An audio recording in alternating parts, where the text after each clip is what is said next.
News at Noon.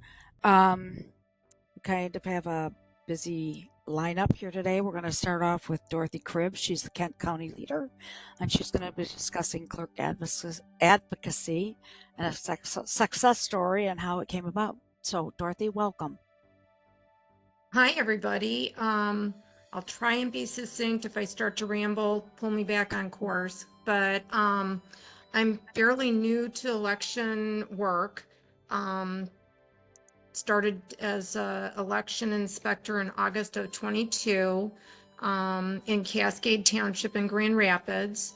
My husband was on the ballot. I started in August of 22. My husband was on the ballot in November, so they sent me to East Grand Rapids, where I learned absentee voter count board for them, and also worked as a precinct captain.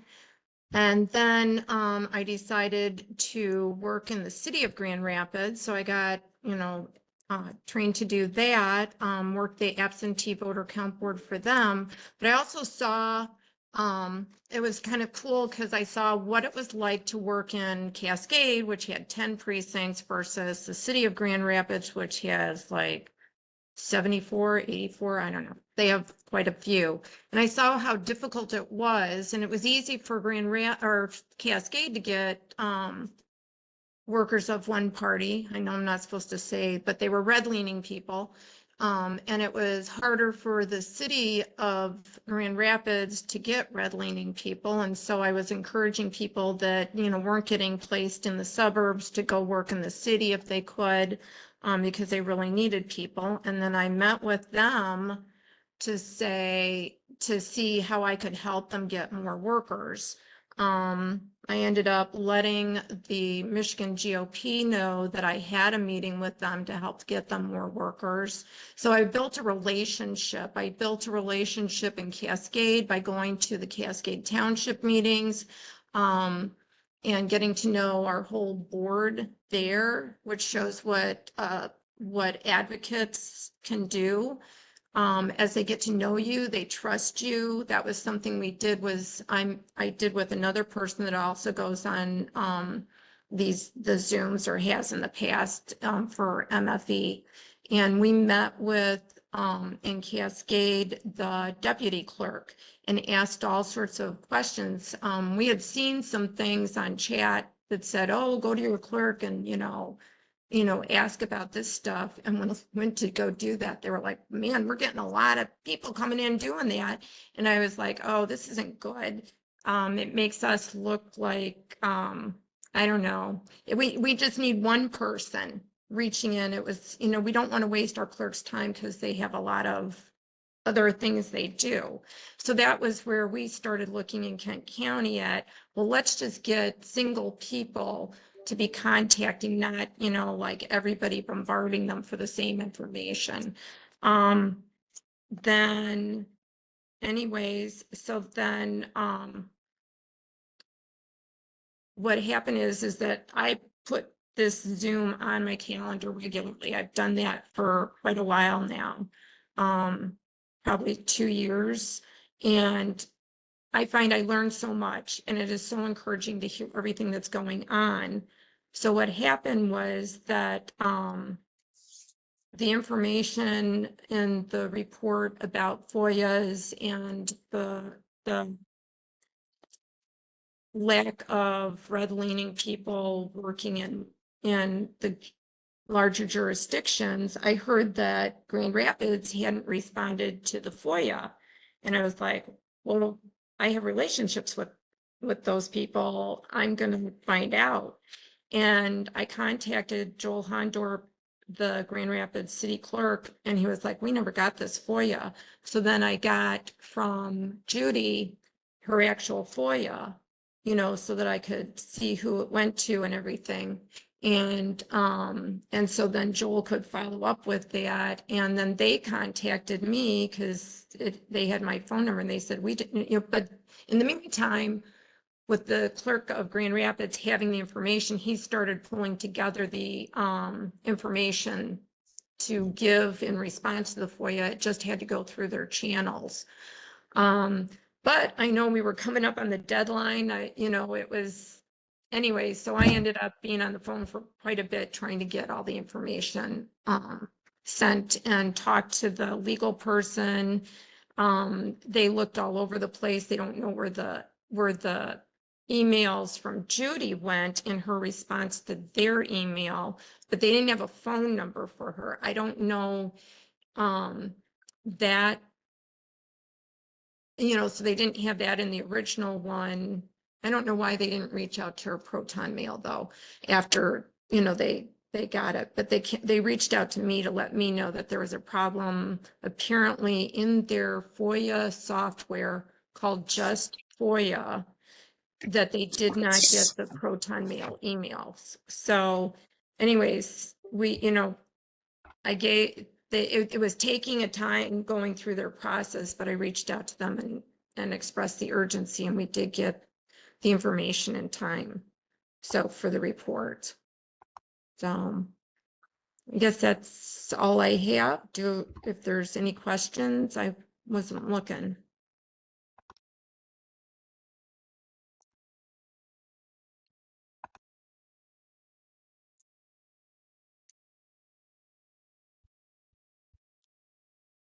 Darlene, if you're talking, we can't hear you. I muted myself. I'm sorry. I didn't see anybody. I didn't see any questions. Thank you very much. So Yep. you felt you learned a lot then, huh? Hope I was able to help. Yeah. Well, yeah, and I learned a lot working for the different jurisdictions to see the Yeah. trouble they have. Mm-hmm. I know that Joel Hondorp was a Republican clerk in Byron Township. So we had he was like, yeah, I always had trouble getting Democratic workers out there. But, and in the city, we have the opposite problem. I'm actually Right. going to be contacting him to meet with him again, because I know that our in precinct day of the election numbers are still similar to Not, Detroit's. yeah, not So parity at all. yeah, yeah. But as far as absentee voter count board, we had fairly decent parity there. And the early voting and early absentee ballot pre-processing, all of those, the parity was pretty good. It's just that in precinct, and I know he had expressed some problems with getting people to show up. So I'm going to reach out to him again and see if there's a way that I can help with that. So, Great. and also reach out to the Republican Party here in Kent County to see if they can help with getting the city more Republican workers, and see if we can't keep better Yep. track of it. Sounds great. Thank you so much, Dorothy. I appreciate that. Mm-hmm. Next up, we have Phil Izon. He's from Alaska. He has a lot of information. He's a wealth of knowledge in regards to ranked choice voting. So he's going to speak on what he has learned over the years in regards to ranked choice voting. Thank you. Welcome, Phil. How's it going? Can you guys hear me okay? Sorry, I've been had some technical Yes. difficulties at the drop off Yep.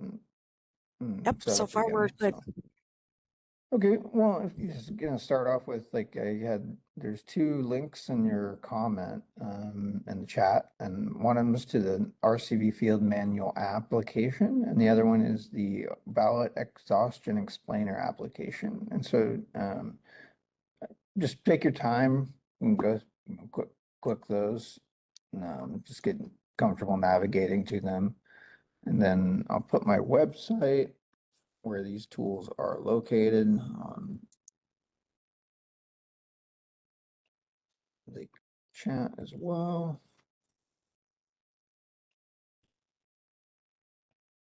All right, just put that in there. Okay. Oh, that's perfect. Yeah, that's good. I don't need to share screen then if you're just doing that for me. Yeah, so what I did is, I actually put this together over the last week. And so I took my books that I've worked on a lot on like tons of other research, and I just converted it into a simple application. So you can actually save this to your phone's home screen. So just like a normal application, like on your phone. And so if you're interested in doing that, I'm happy to show you how to do it. But there's this is just kind of a walkthrough, pretty extensive, like the most extensive overview that you'll have of ranked choice voting in the United States, and something very, very simple for everyone to be able to navigate and find out resources, and should so if you go over to there's like about manual, this is a good one too to talk about. So this is actually the ballot exhaustion. So ballot exhaustion by itself is a pretty interesting topic and very complicated. So once you click, go ahead and click that. The next step part, yep. And then it shows you like exhausted. So if someone selects just one person, it shows you, explains exhausted ballots, explains ranked choice voting, explains how that impacted Alaska's 2022 election, how 60% of the state voted for Republican, yet, Democrat won the election, et cetera. Yeah, really quick, easy. And that ballot exhaustion app is actually connected to the field manual. So if you scroll all the way down there, there's a little button that goes back to the field manual too. So it's right back there, really simple stuff. And then if you go up to the very top, there's another navigation menu. So it shows you about the manual, and then there's different things. And then there's RCV in Michigan there. So I created a little tab just for you guys. And so I can create I can make the whole app just specifically a Michigan app, like where it's, Michigan and TRCV. I don't know if you wanted that, if you go to that extent or not, but we could, if we wanted to, just take this material and just turn it into a Michigan specific application. And so we can get to that point. If there's anybody on the call that have any questions, I'm happy to answer about this. I mean, it literally is first of its kind. I'm not aware of anybody in the United States doing this type of stuff for politics. And so it's kind of fun. Definitely happy to replicate it for other projects too. So I'm doing it for a variety of things, using this type of application to, starting new petition projects, like, turn the whole petition into a simple web application or a phone application to where they can navigate those topics. Okay. We'll take a look at that. Did you, so you've helped in a lot of states with other states with the ranked choice. Yeah, I just want to give anybody a What chance states to have ask you helped with that have either banned or, I know you Yeah, guys tried. sure. Let me happy to show that. If there's anybody have any questions about the field manual at all? I didn't see any yet, so I've Okay. been watching for. Well, Looks good and though. this, it's good. Well, here's this really cool, there's another link, and yeah, perfect. Thank you, Kristine. Yeah, it was a lot of work I put in. I'm glad to hear it, Mary. Good. Very Yes, happy. okay. So there's that other link I put in there's Idaho. And so there's actually a group in Idaho that started the entire formation of their group was done because of me. And so it's like inspired by your Rousing Talk by Phil Izon. They actually started their whole Idaho group to fight ranked choice voting 5 months before the election, and were successful in defeating it. I have similar success stories in Oregon and Arizona, Nevada, Montana. So like I have a pretty extensive stretch of success stories. Alaska, unfortunately, is the only one I didn't have success with, which I predicted, unfortunately, just because of the corruption in the state with Lisa Murkowski and whatnot. So, but the good news is like this method was successful. I didn't have these tools to this extent. I didn't create the applications yet. So I was just using my books that I've already shared with you. But I mean, obviously you guys can see how these web applications, phone applications are going to be far more valuable to people than my books even. And so, but the books are where the source material come from. The research behind the applications come from that, those books research, which was extended periods of time of my life that I put into it. So there's also like a little donation portal, talks about my movie that I'm doing about ranked choice voting. So if anybody on this call find value in anything that I've done so far and want to, continue promoting and pushing me towards more tools and more things, just you can donate to the movie right there. It's just quick support this project. It's not required. All my tools are free. all my information's free, and you guys aren't required by any stretch to donate anything to it. But that's how all these things get designed. And so like I normally fund everything myself and run everything, but good. That's fantastic. Thank you, I'm Phil. really happy. Yes, is the sooner, the best part about this is that we're out in front of it. And so these applications will give you guys the tools to educate the people on the ground. And so the Right. goal is now to get in front of those people. And so there's going to have these, you're already way ahead of them, because what happened was like with Idaho and these other guys, they had taken they went with the initial advice that these out-of-state signature groups or these ranked choice voting signature groups were not well funded. And so they didn't do anything initially when they were doing the signature gathering. So they had already got their signatures prior to being able to like have any kind of counterpoints or anyone out there talking. That's not the best position to be in. You folks are in a much better position. They haven't started collecting signatures yet. And so now we're able to get out and get a preempt education. I've heard that they're going to be potentially going to have their signatures on July 4th. So we're going to have like a solid month of potential education spread across Michigan regarding this petition coming up and how dangerous it is. And I think that that's going to be the most valuable thing we can use. So my encouragement is to take these 2 links and to share them with everybody you know, and Right. to make sure that this information is spread across the whole state of Michigan over the next month.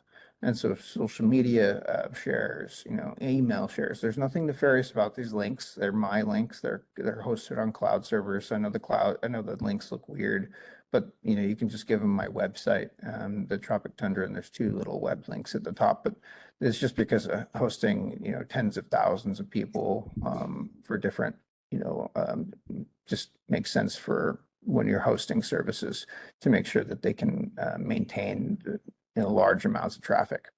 And so overall, there's really good tools, and the key I think that really saves people with ranked choice voting is education. So once people learn about the history of it, they have no interest in continuing with it.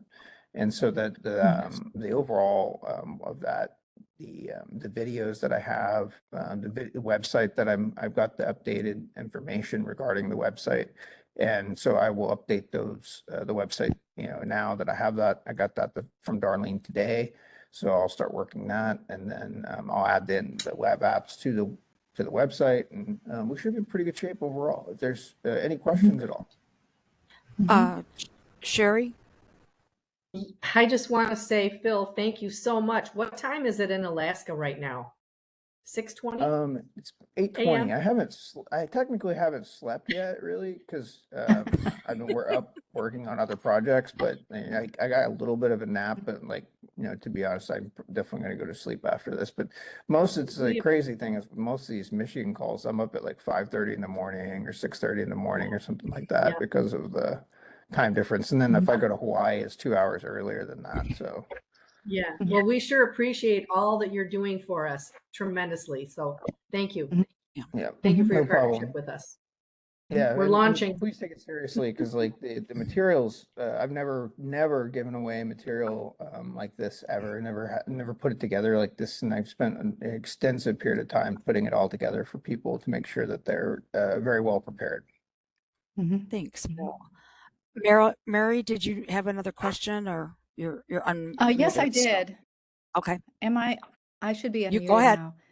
Yeah, Okay, you are. all right. No, I just wanted to say that after the last week's, I think the last time you brought this ranked choice voting up, I did present this at my county meeting, and it was very well received. And what shocked me the most, though, going on to the rankmyvote.org site, is how much they lie. There are so many lies there. And I think the most nefarious one is every vote counts. And I'm thinking, as a PR person, it'd be good to have some pithy little slogan, that will catch people's attention about how your votes don't count. They get thrown out. I mean, it was amazing how well it was received. And I just want to say thank you for this. We're doing our best here too to get it out. And I'm offering my presentation to anybody that wants to have it. Nobody enjoys it once they hear the truth. Nobody supports it. Good. That's great news. And Tim, no, you can't audit it. This is according to the state of Alaska's Division of Elections. And so the Division of Elections here in Alaska, I was sitting and collecting my petition books from the chief of the division department or whatever. And I was asking, so like, can you explain the auditing procedures? And she's like, sure. She's like, we do a 5% audit in the first round. And then, so that's after all the ballots have been collected. Okay. And so that means that, you collect all the ballots and you do like a 5% verification with the machine saying, okay, well, there's this stack, they're saying there's this, so there's this many ballots, and then you do a physical verification of that. Pretty straightforward. But after they do the ranked choice voting tabulation, there's no way to do an audit of all the choices. That's the key. And so it's called a risk limit audit, and they cannot be done with ranked choice voting. Not realistically. No one, as far as I'm aware, has ever been able to do a risk limiting audit about ranked choice voting. And so according to VVSG 2.0, which is the voluntary voting system guidelines 2.0, which went into effect in 2021, which is supposedly have effect now in the United States, and they're pushing for that. Ranked choice voting and does not qualify under VVSG 2.0 because it can't be risk limit audited. Thank you. I don't see anything else. Bill, I have some documents for you too. I know you had asked for some, we were updating them. But all of those things that he put in the chat, I can forward you those if you don't have them, if you can't pull them down. Yes, you have a question for Phil? Yes, this is Mark up So this is Mark Smith in Denzi. Phil, thanks for what you do. Mark. Did you say there's an app that we could reach out to? Yeah, I just put the links. I got your website and the 2 links you gave, so I'll look in that. I'll get to you. I'll get back to you. Thank you. Yeah, no problem. All right, thanks, man. Darlene? Kristine has a question. Yes. I just wanted to make sure I could get a question in. Sure, go ahead. And then Kristine after you. Yes. The federal elections for president, it is inconsistent with the Electoral College, and my presumption is unconstitutional. And local ranked choice voting proponents were unable to resolve the dilemma. Is this a fact that is going to stymie the process for ranked choice voting? No, they'll act like it will, but ultimately they just won't apply the jungle primary aspect to the presidential election. So in Maine and Alaska, they don't have a jungle primary for president. They just do the ranked choice section for president, but it doesn't really apply because there's more than 4, and so it's very different. And so like they just customize it. And so even though there's really no form for it, and there's no way it was supposed to work, they make it work anyway. And so and there's no one that you could try to sue. I mean, federally, you might be able to make a case because no one's taken that case yet. No one legally has challenged this federally. No one's challenged ranked choice voting as a voter federally. Statewide, they've done it, and both in Maine and Alaska. Alaska's cases were not successful on the grounds that what they ran them for. But then in Maine, they did find that there was not specifically for governor race of Maine is not constitutional to do ranked choice voting. So they are not allowed to do ranked choice voting for the governor race in Maine because it's not constitutional for their state constitution. I believe Connecticut and Massachusetts have both come out and said that ranked choice voting is not compatible with those state constitutions. It could very well be in violation of federal constitution, but until someone's willing to take that case, I don't know if that'll go anywhere. But currently, they just make it work for presidential elections. So don't let them think that they're going to somehow not do it because of that. Okay, Kristine. Yeah, so Phil, where we are in Michigan is we're at the point where the Board of State Canvassers is about to approve the language of the proposal. Yes, and so It July has, is the time period of whenever they're gonna actually have books, potentially July 4th weekend type time period. yeah, has ranked choice voting ever been defeated at that point? No, they have too much money. Okay, It's very unlikely. They'll just bring in the signature firm that they need to finish the project. So I find it unlikely that they won't make the ballot. no, yeah, okay, yeah, I'm specifically asking about uh, defeating it at the language level before signatures even begin. No, So it's no, never been the case that we've kept no. it off. And I've never seen it get stopped from the ballot either. Okay, okay. Okay, Kristine, since you're And speaking, I've you, seen them challenge it. I- I've seen groups like yourselves challenge it in court. I've seen secretaries of state challenge it in court and it doesn't go. Judges they won't toss petition like that, unfortunately. Okay. that's kind of sad. Well, thanks, Phil. I appreciate that. I appreciate your time. Maybe I'll do. You've been wonderful and helpful to all of us. We can't thank you enough. We appreciate you so much. Yeah, no problem. Kristine, you want to give your report? Thanks. Sure. So I just want to remind everybody that we are 74 weeks away from the November election. So I just want to keep that on everybody's radar. You know, the clock is ticking. I just wanted to talk about some important stories that have happened in the last week, because a week ago today, a lot happened in the Michigan House of Representatives. So actually it came out, or the activity came out of the Oversight Committee, which is chaired by Jay DeBoyer. And he held a press conference and explained that he was going to be putting up for a vote to hold Secretary of State Jocelyn Benson in contempt of the Michigan House. And so then he turned around and did that. He went to the Michigan House, and the vote was gavelled in support of I believe it was Resolution 117 that held, it did two things that I think are important. One, it, held her in contempt of the Michigan House. And secondly, it authorized legal action for the subpoena, to get the documents and to enforce the subpoenas, I guess. Yeah. So just recently,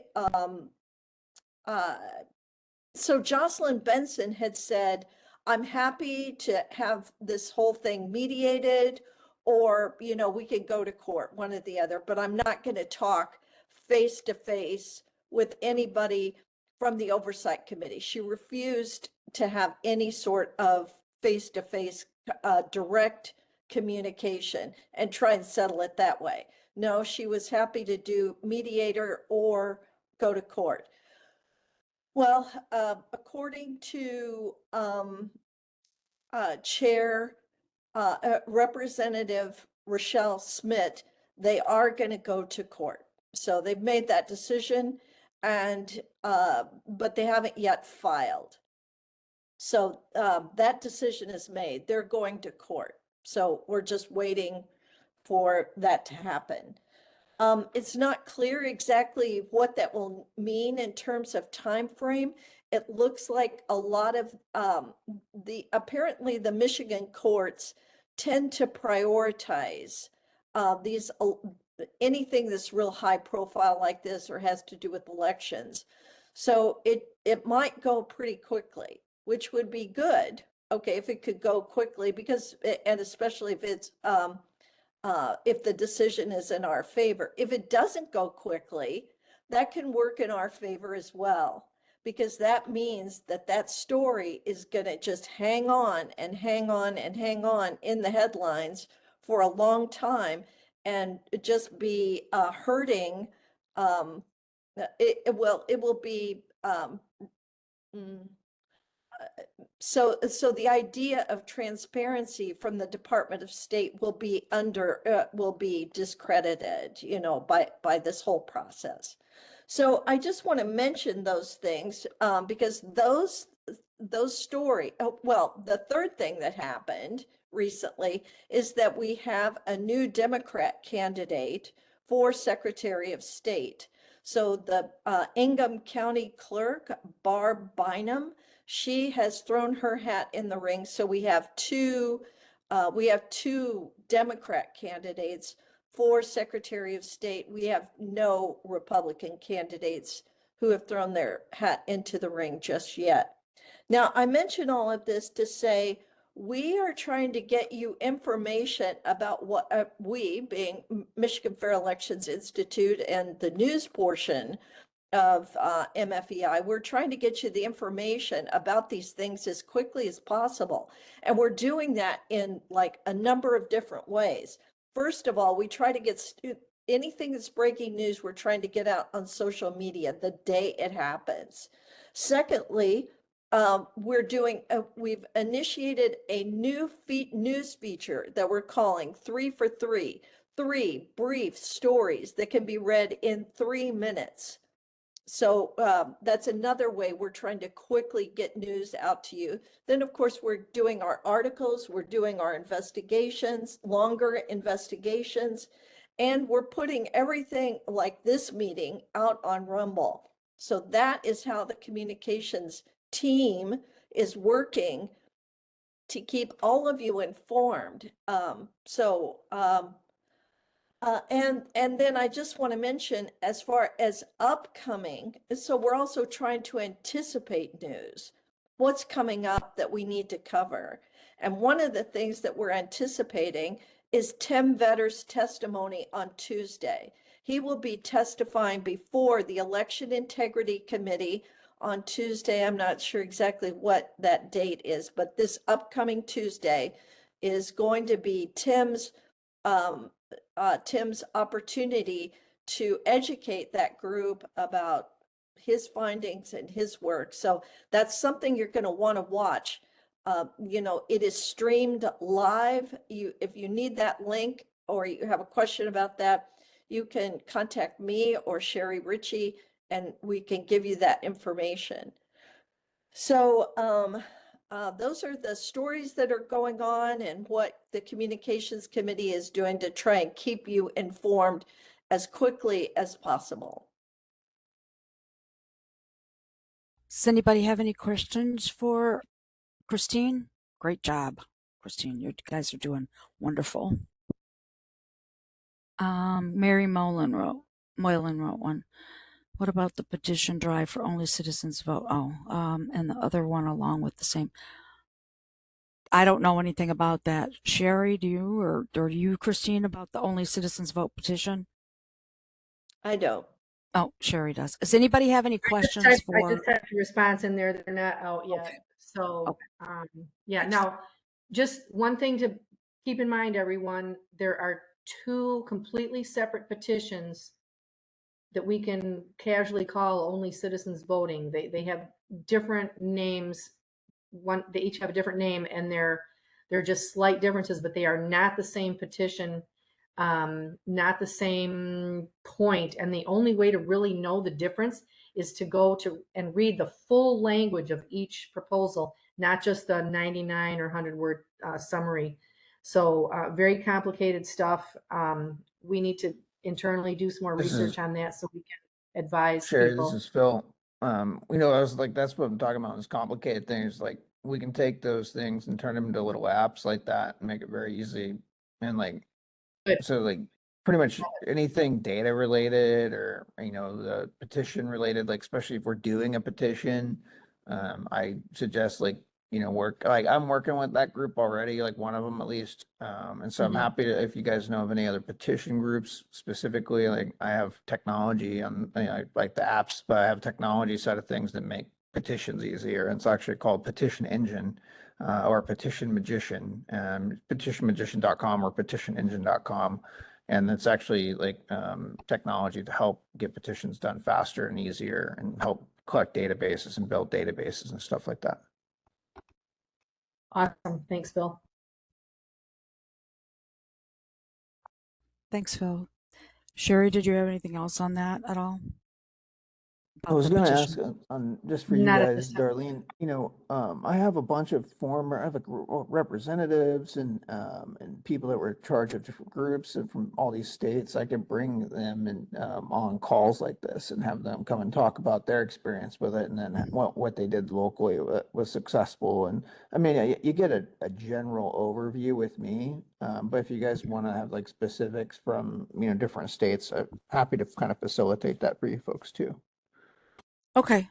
Well, I'll get back to you on that. I'll run it by the team. And thank you, Phil. I appreciate that. That sounds good. Okay, next up, I'm going to go to David Minnaar. He's going to talk about the Election Assistance Commission standards. All right. Well, thank you, Darlene. Yep. Yeah, I was asked by by Shelley Lake of Berry County to take a look at the history of what's been happening with machine certification as a concept, as a law, as a practical matter in terms of what does it mean for the safety and security of using electronic voting machines. So I took a look at this. Actually, everything changed for me after November 2020. That was a startling election result. And of course, most of the nation's voting systems are electronic in nature.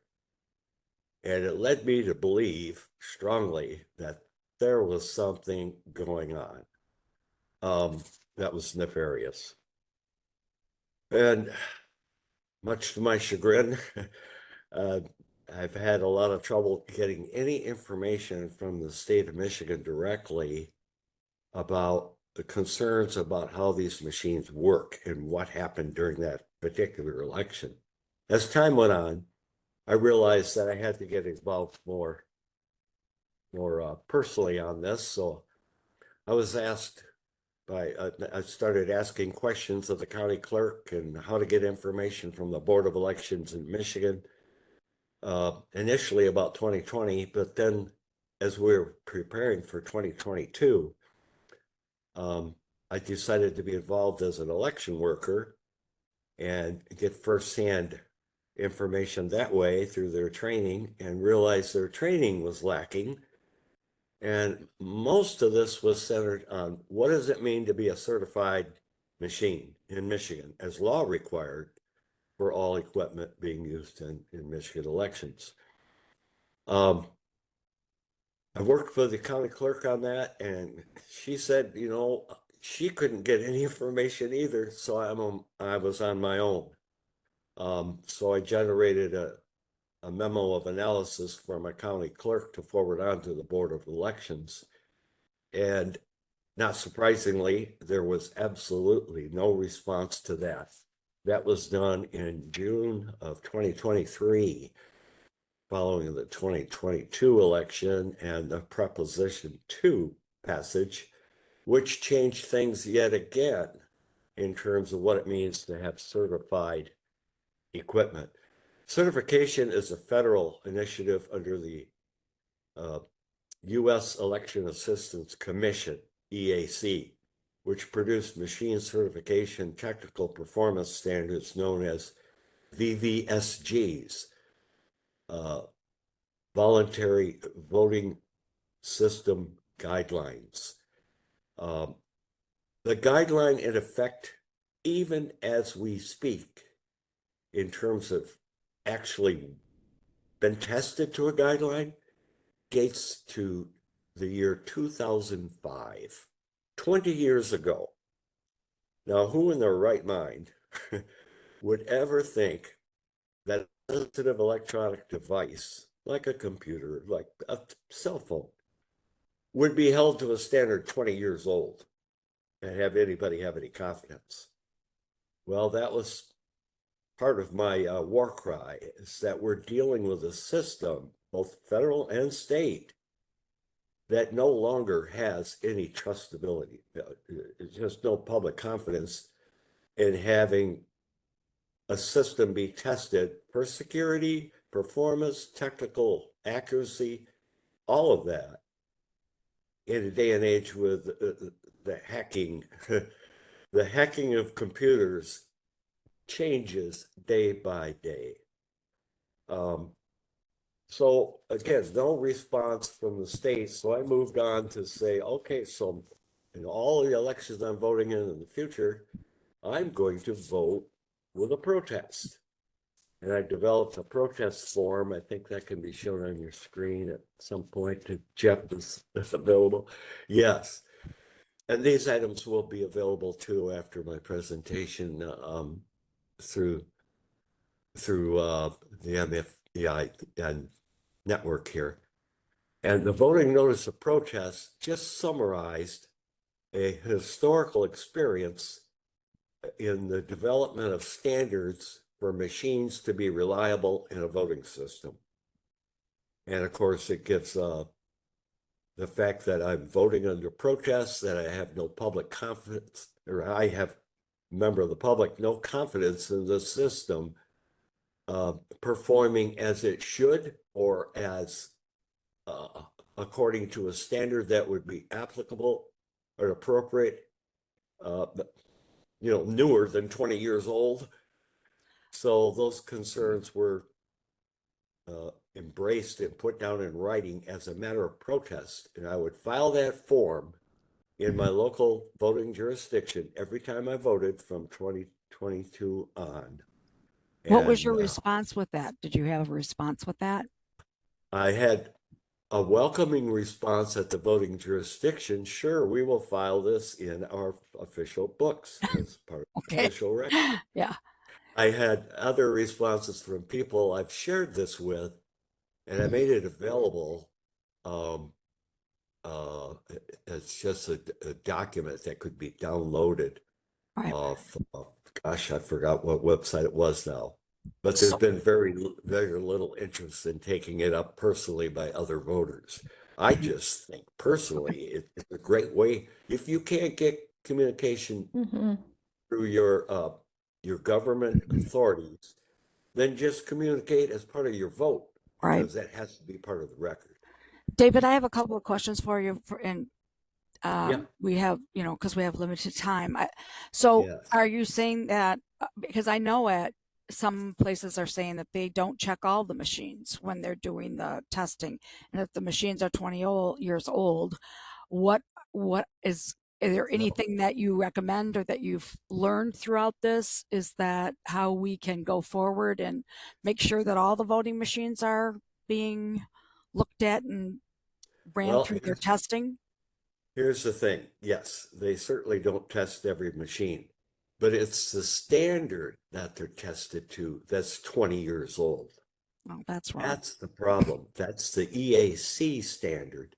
VVSG 2.0 was passed in 2021, made effective in 2022, and EAC stated there'd be no compliance requirement until after November 2024. Okay. So you can see that the thinking is not up to date. No, it isn't. And we that's are not pretty much aware of that part. Nothing is going right in elections. And I don't mean to rush you, but does anybody else have any questions for David before we go on? I just want to say, government is a slow moving machine, as we all know, but if something was now supposed to be effective after November of 2024, maybe we need to dig into this and see what's being done at this point. Exactly. I've got another quick question for you. Sure. Ohio attempted to write into its laws that Ohio had a certification standard that would be more strict than EAC. We did that in House Bill 472, and obviously it went nowhere. But that's another avenue. If you haven't tried it, think about proposing legislation that would set up your own certification standard. HAVA does say that you can be more strict, you cannot be less strict. EAC will support something that's more strict, but not less strict than the VVSG, well, basically 1.0 that we're all functioning under right now. Yes, correct.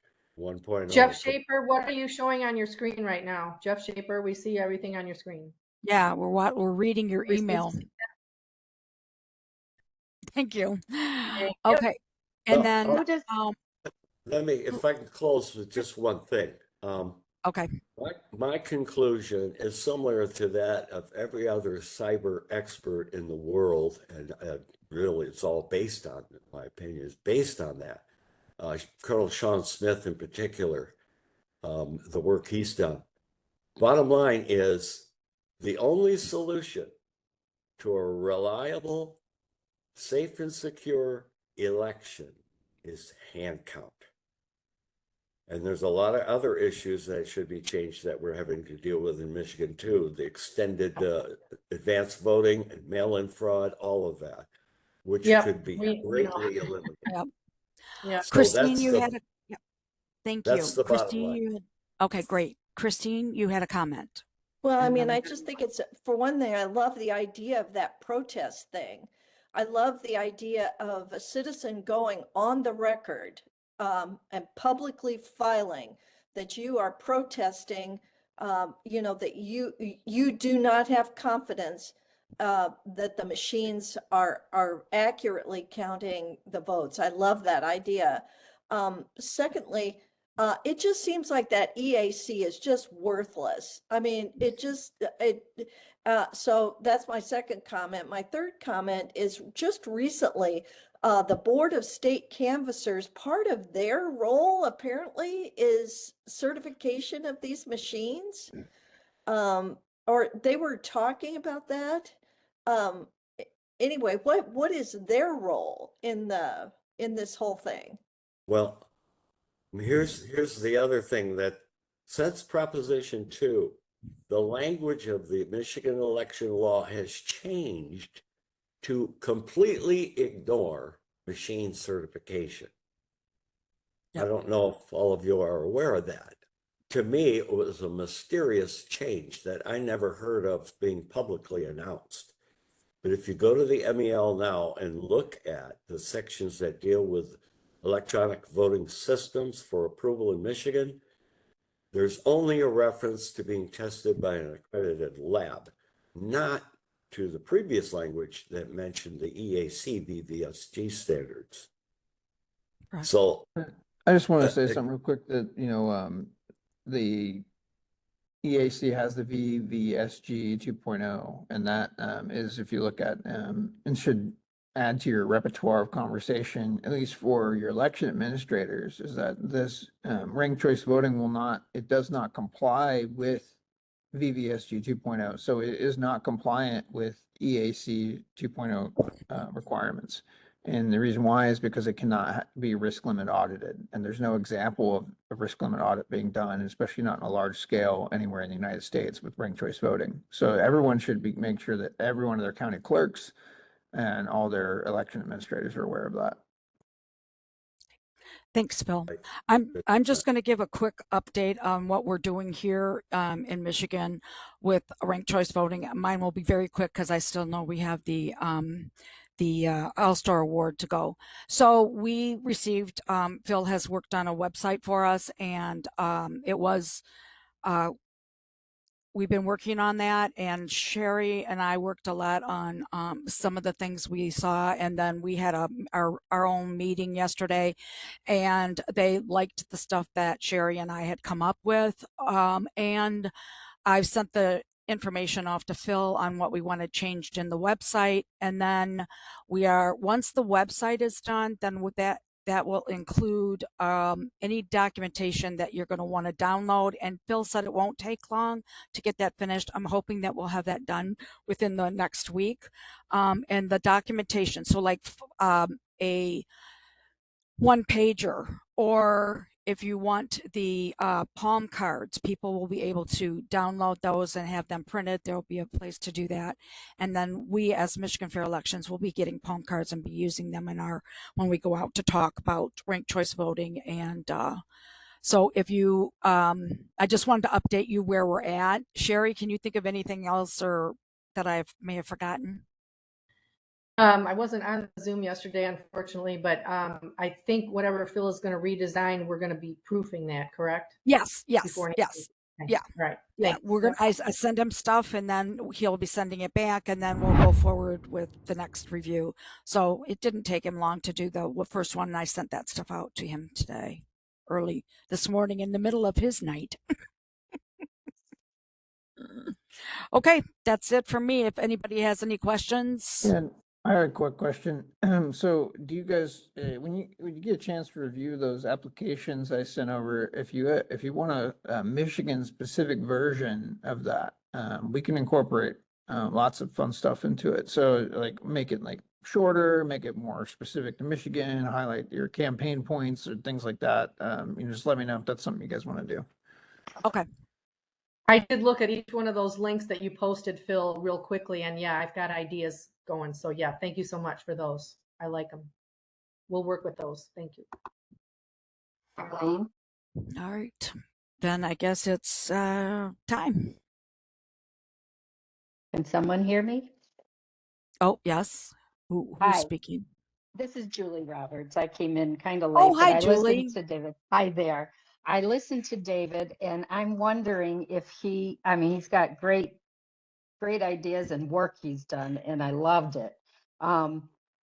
The voting under protest, I adore, to say that is a voice that everybody can have on record. And does he have some kind of a form that he could share that I could print out hundreds in my township to hand out to people I know to come in and just make us about it if we could, and draw attention to the number of people that feel non-trusting? Question. Yes, that is a good question. And it is available. The form that I think I sent over for sharing. Jeff, are you there? I'm here. I dropped the files into the meeting, but I don't see them, Isaac, where it shows up in the chat. I don't see them either. I saw your note, but they didn't show up. And also, would you be opposed to me taking this and flipping it a little bit for Ohio's use? Because it's a great idea. Fantastic idea. Yes. In fact, I tried to design it to be somewhat generic, applicable to anyone, anywhere in the country. And the beauty of it is you just sign your name, put your date on it, and you can just keep reusing that same form over and over. Yeah. And it should, most of the language should be agreeable to, but yeah, you can feel free to change it. Jeff, is that something we can share directly? Isaac, how can people see the files that I posted? This is a weakness of WebEx. Yes. So anybody who would like to download the files, you have to go all the way to the bottom right corner on the WebEx interface where it says more panels, the small 3 dots at the bottom right corner. And then once you click on it, it will make the content menu available. Mm-hmm. And you click on content, and then that is where the files that have been uploaded during this meeting will be. Yay. Hey guys. Yeah. Anybody try that and get success? Yes. Okay. Hey, Jeff. I have one quick comment on that. I'm sorry. This is Shelley. Dave and I talked about when that form is done. I know as a clerk, I would put it in my hard copy poll book that a copy goes to my county clerk, and then I just keep the others. They don't get forwarded to the state. So I think it would be good to follow up with some kind of plan of how to instruct clerks. We need these to be forward it even further. Otherwise, they will all just die in the clerk's office and it won't matter. Yeah. Good idea. You're going to take the lead on just that as one, a- Shelley. We only have, Yeah, we can actually, we work on only have that. one more minute. So make it quick, whatever you're going to say, David. Yep, we'll We have work on 1 it at the minute. clerk's meeting. Okay, I was under the understanding that any comments made that are part of the voting record during the vote process would be available or pointed out to the Board of Canvassers for their mandatory review. Is that not accurate? You know, that is, it goes in their book, but they are told just match your numbers, certify it, and shut up, or we'll come after you. You know what I mean? Yes, yes, So I know maybe what you we'll mean. work all together on getting this heard by more, Dave and the clerk team. Okay, thank you. Jeff, Yep. you're up. Okay. What I'm going to do is I'm going to defer to Darlene. I mean to Allison. So, this is the All-Star Award. And so, Allison, you're ready to go.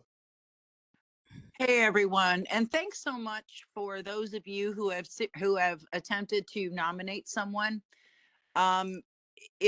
We need everybody that you can think of that you want to recognize. But this week, I am pleased and proud to announce Marla Weber as recipient of today's All-Star Award. Marla had nominated numerous people for the award a couple weeks ago. And again, this shows the selflessness that she possesses. She doesn't seek recognition for herself. She seeks it for those she works for. In addition, Marla has stepped up to become the county lead for her county. And that in itself is an unpaid and very Herculean task. So Marla, without further ado, I welcome you to the esteemed rank of All-Star Award winners. And again, without you, none of this is possible. So thank you, Marla. Feel free to jump in and say something, okay? Marla, are you here? I don't see I her on don't the know. call. Was she here at Oh. all? Do you know? She was. I checked her in. Oh, shoot. Oh, that's okay. We gotta, Well, yeah, hopefully we gotta that's stop waiting so long to do this at the end. We need to Yep. maybe do it at We've lost a 12:50. lot of winners. We've lost a lot of winners at Yep. the end of the hour. And I think we need to change some order of things, in my opinion. Thank you. well, maybe Yeah, I agree. for the halfway point in the meeting. That's true. Yeah, And that way we're not circumventing anybody's information. Okay, well, right. we are recording this on Rumble. So somebody get in touch with Marla and let her know to please listen to today's Rumble. Yeah, can you announce her again next week too? I can. I will be contacting Marla to get the information since I send out the awards. So I will follow up with it immediately. Thank you, Okay. Bill. You're a gem. All right, so we're at 1:00. I want to thank everybody for attending. And I know I'm not Patrice, but hopefully I did okay. So thanks, everybody. You did Have a good marvelous. afternoon. Thank you. Thanks. Tried. Great job, Darlene.